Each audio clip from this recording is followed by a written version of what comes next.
هي لهجة خوف على أولادها، خايفين، لأن في كتير قوي ابتدوا بالروح وأكملوا بالجسد. في واحد كان اسمه ديماس، في واحد كان اسمه يهوذا. يعني ما تأخذونيش، يعني لو واحد أخد أحسن فصل إعداد خدام في مصر، ودخل أحسن كلية إكليريكية في مصر، وبعدين دخل كليات اللاهوت اللي في العالم كلهم، مش هيكون زي تلمذة يهوذا تحت ايدين المسيح مباشرة لمدة 3 سنين. وضاع يهوذا. يعني انا او اي حد من حضراتكم ممكن يضيع مهما كان لقبه. لقبي بقى اسقف ممكن اضيع، لقبي كاهن ممكن اضيع، لقبي شماس ممكن اضيع، لقبي معلم ممكن اضيع، اي حد ممكن يضيع، صح؟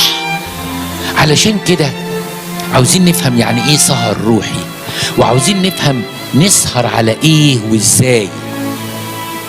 هحاول اجاوب النهارده اسهر على ايه، او اخلي بالي من ايه لو انا انسان روحاني.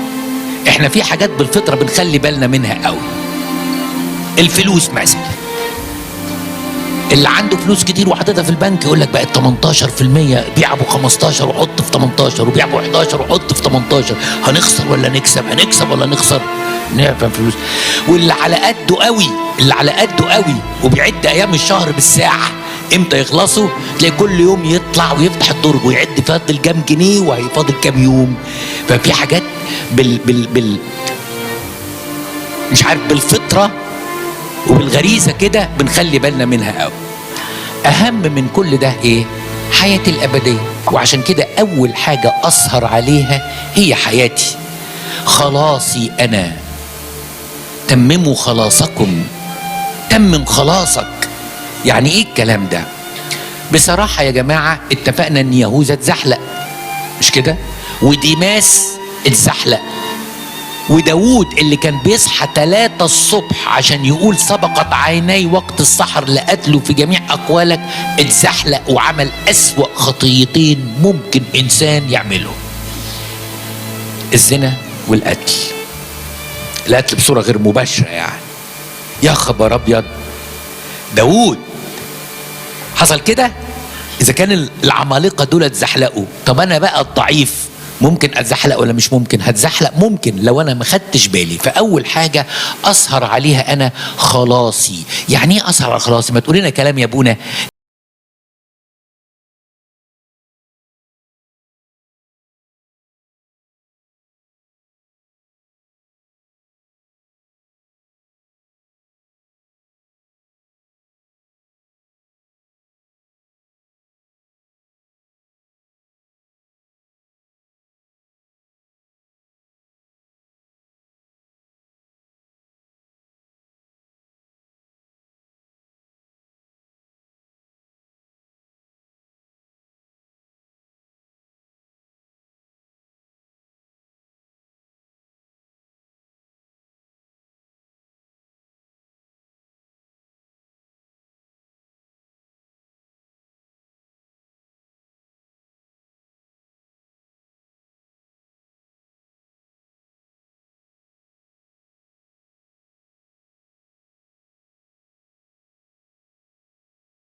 حاجة تانية، ايه اللي اتغير في سلوكي اخر فترة؟ يعني واحدة تقول يا ابونا انا كنت هادية قوي قبل الجواز، مش عارف بعد الجواز اتعفرت ليه كده وبقت صوتي عالي وازعق طول النهار، ولو جوزي قال لي كلمة ما بستحملش، ولو الجيران مش عارفين ما بستحملش، وافضل اتخانق مع نفسي طول النهار. انا بقيت كده كويس انك ملاحظة. لاحظي نفسك عشان تعرفي تتوبي.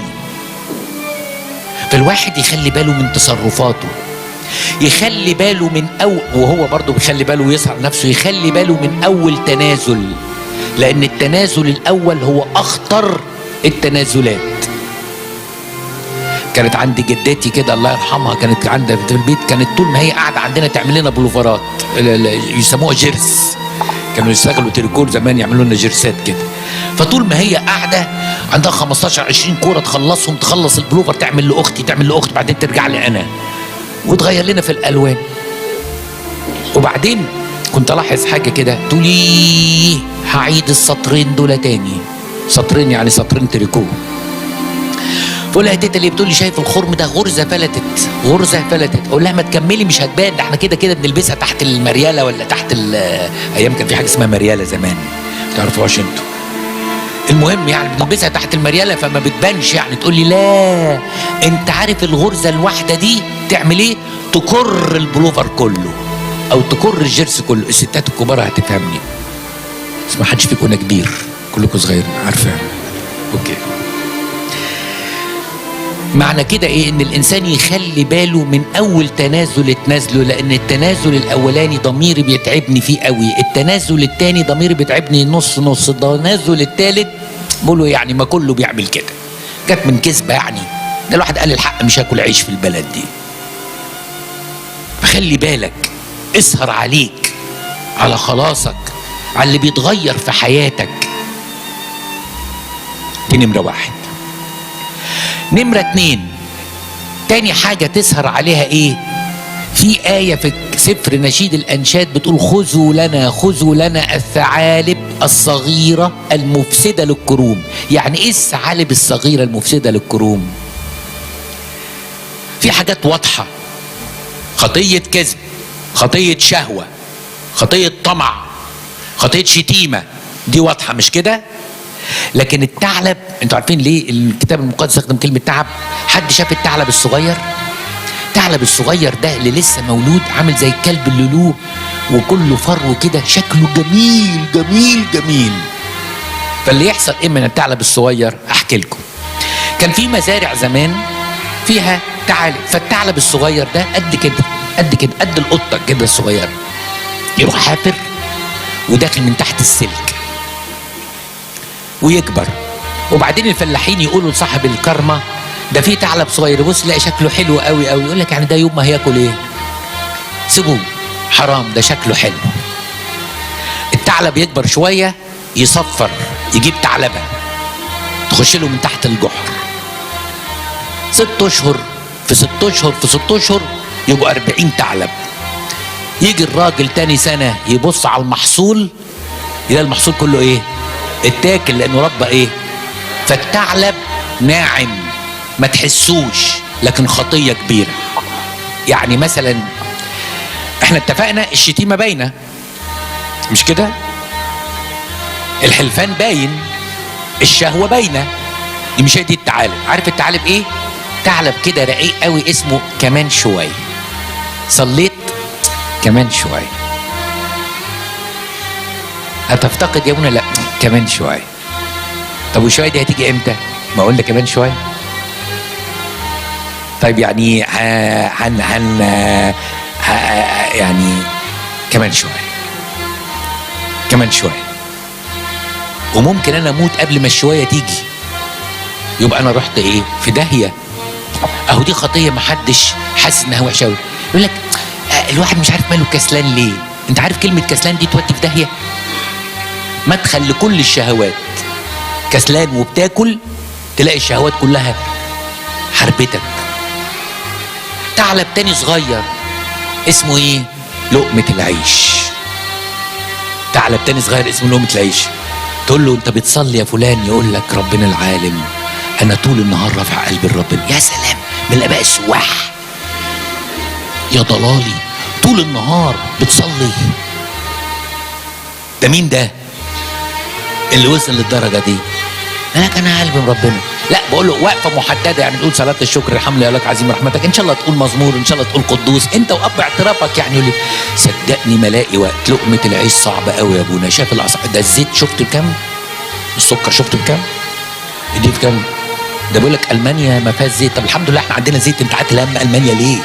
خلينا هنا في زيت هنا وفي حاجه يعني. طب يلا، بس لقمه العيش صعبه قوي. ده انا بشتغل فترتين حلو قوي، بس برضو ده لا يعفيك من انك انت تقف قدام ربنا. يبقى ده ثعلب اسمه ثعلب الاعذار. وفي ثعلب ثالث صغير يودي في داهيه، لازم تاخد بالك منه وتمسكه وتذبحه. اسمه ثعلب التبرير. عارفين يعني ثعلب التبرير؟ يعني ثعلب التبرير اي خطيه بررها لك. لسه بقول كلمه كنت بقول جنبكم كده في كنيسه من حمامات القبه، قلت المثل ده. فمثلا واحد يجي كده يبرر لك الخطيه، يقول له حبيبي عاوز تعترف، يقول او يا ابني تعالى اعترف، يقول لك انا جاي اعترف. تقول له قول خطيه، يقول لك صدقني يا ابونا مش لاقي خالص، مش لاقي. طب اعترف لك انا. المهم يقول لك ايه، انا مش لاقي. فبعدين تقول له ايه، طب انا هسالك كام سؤال. بتشتم يا حبيبي؟ يقول لك وانا سايق بس. بتحلف يا حبيبي؟ لما اللي قدامي ما يصدقنيش بس. بتتعصب يا حبيبي؟ لما اللي قدامي يستفزني بس. انتوا واخدين بالكم انا عملت ايه؟ انا مش غلطان، ده انتوا الغلطانين، وانتوا اللي بتعسروني وبتخلوني وانا سايق اشتم وانا بتعصب بس. انتوا الخطاه مش انا. انا لو عليا ملاك، انا لا بشتم ولا بحلف ولا بغضب على حد، انتوا الاشرار. شوفوا التبرير. لكن انا من جوايا قلبي ابيض وجميل جدا وبحب كل الناس. ده انا يا ابونا من طيبتي شفت قطه بتتعذب في الشارع عيطت عليها. يا سلام، سيبك من القطه وخليكي في حماتك او مرات ابنك، يعني على حسب السن. يعني اشمعنى يعني في حرقان كده وحموضه كل ما تيجي سيرتها؟ ده اللي يكشفنا. يبقى نمره واحد، انا بسهر على ايه؟ كانت نمره واحد لو تفتكروا. خلاص، نمره اتنين الثعالب الصغيره المفسده للكروب. تالت حاجه اسهر عليها اهل بيتي. اهل بيتي عندنا شويه امهات الحقيقه لابد ان ينزع منها لقب الامومه. يعني بدل ما يكرموها الام المثاليه يقول انت ما تنفعيش ام من اساسه. تخش كده تقول لها بنوتك فين؟ تقول لها قافله على نفسها في الاوضه كويس، رايحه مرتاحه ومريح. طب بتعمل ايه بنتك؟ ما اعرفش، معاها الموبايل. تعمل اللي تعمله، تعمل اللي تعمله، تعمل اللي تعمله. ابنك بيتفرج على ايه؟ يقول لك بيلعب جيم وبعد الجيم بص على ايه؟ لا في ابهات ولا في امهات. المهم المذاكره وفلوس السنتر وفلوس الدروس. مش مهم الدكتوراه اللي هتتاخد هنا، المهم هيوصلوا فوق لايه؟ حد دريان بعياله؟ حد بيعلم ولاده الصلاه؟ حد بيعلم ولاده اي حاجه روحيه؟ يقول لك ما احنا سايبينهم في الكنيسه. كلمه الكنيسه دي كلمه كبيره قوي. في حاجه اسمها الكشك اللي جنب الكنيسه، وفي حاجه اسمها سلالم الكنيسه، وفي حاجه اسمها ناصيه الكنيسه وحوش الكنيسه وملعب الكنيسه. ويجي عند القداس ومدارس الاحد بينه وبينهم قافل. طب فين الاهالي؟ فين الامهات؟ ده كانت الامهات بتاعت زمان اللي في الستينات اللي بتربي كده، تبص البنت في وشها تجيبها عامله زي الرادار. مالك متغيره يا بنت انت؟ تعالي هنا اقعدي قري. لكن النهارده اي ام تقول لها مالك يا حبيبتي؟ انا تعبانه لخبطت في الامتحان، والبنت تعبانه من حاجه تانية، مصيبه يعني. لا ربنا معاكي. لا بجد بجد في امهات تستحق سحب لقب الامومه لانهم ما بقوش دريانين لاولادهم بيعملوا ايه، ولا ناميين في علاقتهم مع ربنا، ولا بتاع. تقول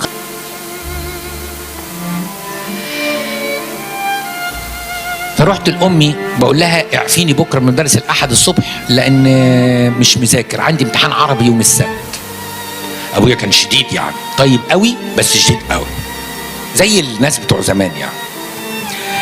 ف قالت لي، قلت لها ده لسه في نصوص ما حفظتهاش، والنصوص كانت صور كده لازم تتحفظ وكانت صعبه وما كنتش حافظها، ومش عارف لسه 3 مواضيع قراءه، فبكره معسكر يعني من الخميس والجمعه معسكر عشان امتحان يوم السبت ما فيهوش هزار. امي سابتنا اتكلم ربع ساعه ورجعت كده وقالت لي بكره هتروح مدارس الاحد. قلت لها يا ماما ممكن اجيب نمره وحشه في امتحان العربي. قالت لي هات نمره وحشه في امتحان العربي. قلت لها طب واللي جوه ده؟ بابا يعني ما بيرحمش، يعني ده هيتضرب. قالت لي هتتضرب؟ قلت لها هتضرب؟ قالت لي هتتضرب. قلت لها ده ايده يعني. قالت لي هتتضرب. فانا بقى ابتدى وشي يحمر واتعب، انا محتاج اذاكر. قالت لي بص عايز اقول لك حاجه تتعلمها من صغرك من دلوقتي. لو انت النهارده اجلت ربنا عشان الامتحان، لما تكبر هتاجله عشان شغلك، ولما تكبر هتاجله عشان تفسح خطيبتك، ولما تكبر هتاجله عشان امتحانات ولادك والنادي، وهتاجله. لكن لما تاكل علقه موت هتعرف ان مفيش اوبشن، مفيش اختيار انك ما تروحش مدارس الاحد. دي كانت تربيه. ورحت القداس ومدارس الاحد، وربنا ستر ونجحت يعني. لكن الفكره مش في دي، الفكره انا بتكلم المبدأ ان الانسان لو ابتدى يأجل ربنا شويه عمره ما هيفتكر انه يلاقي ربنا مرة تانية. علشان كده بقول ان تالت حاجة اللي لازم نسهر عليها هي اهل بيتي. البنت بتكلم مين؟ صاحبتها مين؟ صاحبتها دي بنت فيها انكسار بنات ربنا، ولا فيها شخصية ممكن تجري في بنت الطيارات وتعرفها على اولاد؟ الميديا النهاردة فتحت كل حاجة. زمان غير دلوقتي. زمان لما كانت البنت ترد على تليفون وحد يكلمها في التليفون، الام تقول لها مين يا بنت اللي على التليفون؟ لما تلاقي طولت كده تقول لها يا ماما واحد بيقول النمره غلط. تقول اقفلي التليفون يا بنت يا كذا، يا اللي مش متربيه قليله ادب اي حاجه. فكانت البنت تروح قافله التليفون. النهارده واحد اسمه مايكل من اي كنيسه يقول لي بنت انفايت، يقول له اكسبت. يا في مدارس الاحد من اولى ابتدائي، الكنيسه اللي ضيعتها. طب بنتك بتجيلنا ساعه في الاسبوع في مدارس الاحد، وفي الصيف بتجيلنا مرة في الصيف نشاط صيفي أو نادي صيفي أو درس ألحان أو درس بتاع. ساعة هتخلينا احنا نحافظ عليها؟ هو مين اللي قاعد معاها 24 ساعة؟ مش بقول لكم في أمهات لازم يتشال منها لقب أم؟ هي الأم طبيخ؟ الأم غسيل ومكوى؟ ده أهم استثمار عندنا أولادنا، لأن لو ضاعوا منهم الضربة في مقتل. احنا قلنا نسهر على ايه وعلى ايه وعلى ايه؟ نمرة واحد كانت ايه؟ خلاص نفسي. 2 اسعاد. 3 اسرتي. 4 حاجة اسمها المفاهيم الجديدة. يعني ايه المفاهيم الجديدة؟ الشيطان يا جماعة مش بيخلص، نخلص حاجة يدخلنا في حاجة، نخلص حاجة يدخلنا في حاجة، نخلص حاجة يدخلنا في حاجة. ابتدت الدنيا تتغير حوالينا، ابتدت قصص عجيبة قوي قوي قوي. يعني اقول لكم حاجة على سبيل المثال، يمكن احنا عندنا عشان يمكن في مصر الجديدة شوية عندنا العيال متدلعة اكتر من هنا، يمكن او الاهالي مش عارفة تربي عندنا اكتر، يمكن مش عارف. عندنا حاجة طالعة جديد اسمها البروم. البروم ده عبارة عن ايه؟ حفلة لبنات ثانوي وولاد ثانوي. يعملوا ايه؟ اولا التذكرة بعد عنكم التذكرة بتبقى ب 2000 جنيه و3000 جنيه، مش عارف ليه. بيأجروا قاعة في اوتيل ويجيبوا الولاد بتوع ثانوي والولاد المدارس الثانوي الفرنساوي والانجليزي، والبنات مدارس الثانوي فرنساوي وانجليزي، ويعملوا لهم سهرة. والبنت بتعملها فستان اغلى من فستان الفرح 10 مرات ايامنا، يعني الفستان بيبقى ب 4000 جنيه 5000 جنيه. ويقول لك ممنوع الاهالي يخشوا. دي فكره جايه من امريكا. تصوروا بقت موجوده في مصر. تصوروا ان الاهالي النهارده مش قادره تقول لا. عارفين ليه الاهالي مش قادره تقول لا؟ هقول لكم ليه. لان العيال فاجئتهم وبقت تقول لهم ما كل اصحابي بيعملوا كده. خليكم معايا بقى. الام الشاطره تبقى فاهمه، والبنت وهي في 6 ابتدائي تقول لها اوعي لما تكبري وتقولي لي كذا كذا تفتكر ان ابوك هيوافق حتى لو عندهم فلوس. لا دي خروجاتنا ولا دي طريقتنا فالإنسان لازم يكون خلي باله إن في طيارات جديدة بيحدفها الشيطان علينا كل يوم كل يوم كل يوم كل يوم كل يوم. الناس عقلها بتتغير بالإعلام. ولادنا بيتفرجوا على أي مسلسلات، والمسلسلات دي بتعلمهم إيه؟ والغريبة إن كنتوا فرحانين وبتتفرجوا معاهم. طب على الأقل قولوا في مسلسل ينفع، في مسلسل ما ينفعش. العقول بقت تخرب والبيوت بقت تخرب. الناس بقت شايفة صورة فالصو الشيطان بيحطها في عقولهم وبقوا يصدقوها، فبقوا متمردين على حياتهم. لا عندهم شكر ولا عندهم رضا، عندهم تذمر، عندهم تمرد. البيوت النهاردة بتخرب ليه؟ لأن الطيارات اللي بيحطها الشيطان على الفيسبوك. وتوجعي قلبك ليه يا حبيبتي؟ ما كل الرجالة أنانيين ومتعبين، انت عايزة منه ايه؟ ما تعيشي يا اختي لنفسك. شوفوا الكلام، شوفوا ربنا يقول ما جمعه الله لا يفرقه انسان، وشوفوا الفيسبوك بيقول ايه؟ اللي يتعبك شيل ده من ده يرتاح ده من ده، وعلى ايه تكملوا مع بعض. فالناس ابتدت تتغير لدرجة الناس تيجي تقول ايه؟ صوروا من الطيارات الجديدة اللي ابتدت تخش، يقول لك ايه؟ هو ممكن احنا كمسيحيين اباط ارثوذكس نتجوز جواز مدني؟ ليه؟ عشان لما نحب نتطلق من غير ما نرجع للكنيسة. لسه هنروح مجلس اكليريكي وكاهن واثنين وثلاثة؟ لا لا لا لا لا، وتغيير وخلو موانع وتغيير وشهادة تغيير ملة. لا، ده في حاجة جديدة دلوقتي الشيطان بيقدمها، جوز مدني. والغريبة ان في اهالي بتقول ما فعلا الولاد معها حق، ما الكنيسة مقفلاها قوي. الكنيسة اللي بقت مقفلاها؟ هو كلمة ما جمعه الله لا يفرقه انسان احنا اللي قايلينها ولا المسيح اللي قايلها؟ يعني نعمل ايه في الكتاب المقدس؟ نقصقصه؟ الآية اللي مش عاجباكم نشيلها؟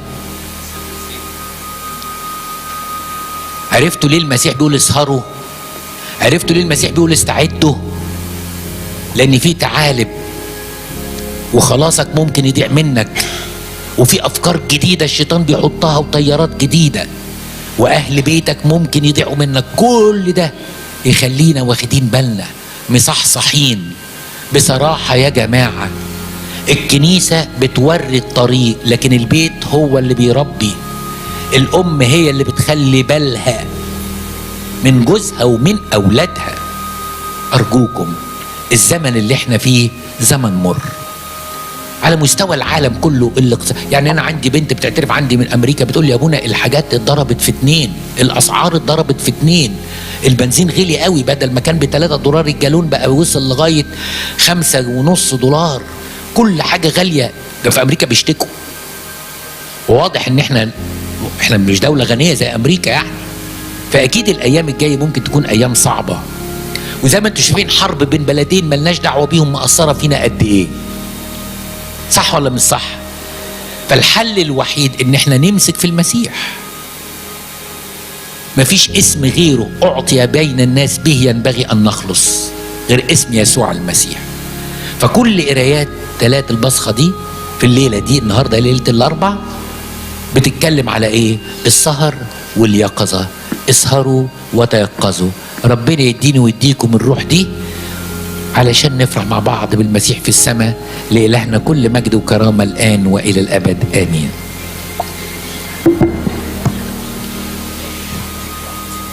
بنشكر أبونا بولس جورج كاهن وملاك كنيسة ماري مرقس كليوباترا على الكلام الموجز المختصر المركز. ربنا يديم كهنوته ودايما يباركنا في النهضات بتاعتنا وفي أسبوع الآلام. شكرا لمحبته. باسم الآباء واسمكم جميعا بنوجه له خالص الشكر. لا تنسوا الإعجاب بالفيديو والاشتراك في القناة تشجيعا لنا لنستمر بنشر المزيد إن شاء الله.